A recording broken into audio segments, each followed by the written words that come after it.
a different way than a classical waterfall. So there were 17 people who sat in a room for a day and they signed a manifesto. What they have mentioned that it's called Agile Manifesto. What they have mentioned that we are uncovering, it's already there, and we are just uncovering better ways of developing software. So continuously there will be different ways of developing software. They will continuously evolve. We are just uncovering it part by part.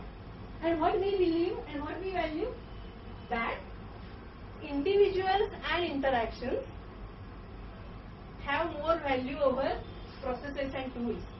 Now this shocked me. You know, processes and tools. We have been learning in waterfall that processes have to be stringent, tools have to be used thoroughly, everything should be on place. But here they are saying something different. What does they read at the end? While there is a value for all the terms on the right hand side, we believe more on left hand side. So those people, the agile people, they are not saying that processes are not good. They are not saying that tools are not good. But they are saying that we believe more in individuals and interaction. We believe more in discussions. We believe in strength of every individual than a set of process. Okay? So this is what. So in waterfall, typically, we believe that yes, requirement has to be documented in, has to be signed off. Each and every point, each and every word in the requirement document should be excellent, perfect, and then only we will go for design. So this is a process, but of course, we value this process, but the individuals and interactions matter more. Comprehensive document, yes, document has to be there, but at the end you make good designs, you make good requirements, your code is also good, your test cases are excellent, but the product is not working to the user's expectations.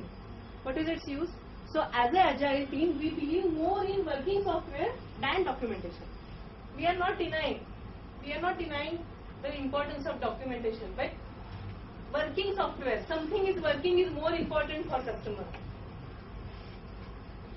Customer had given us contract, this is what you should be delivering to me, and we are negotiating. Customer gives us some change request.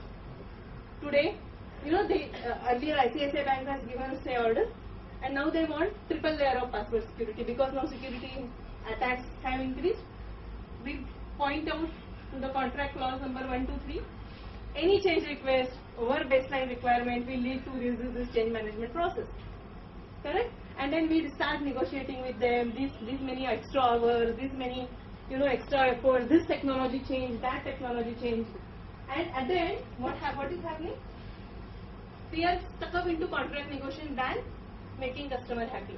It's customer's need, and we have forgot that it's need of an hour. The customer has to maintain his competitive edge in the market by applying these 3 layers of password security.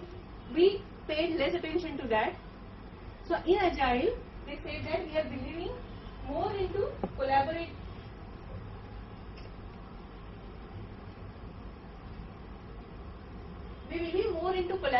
approach than contract negotiations, and we are responding to changes. Yes, we are there. Changes are welcome. So that is what is put in the Agile.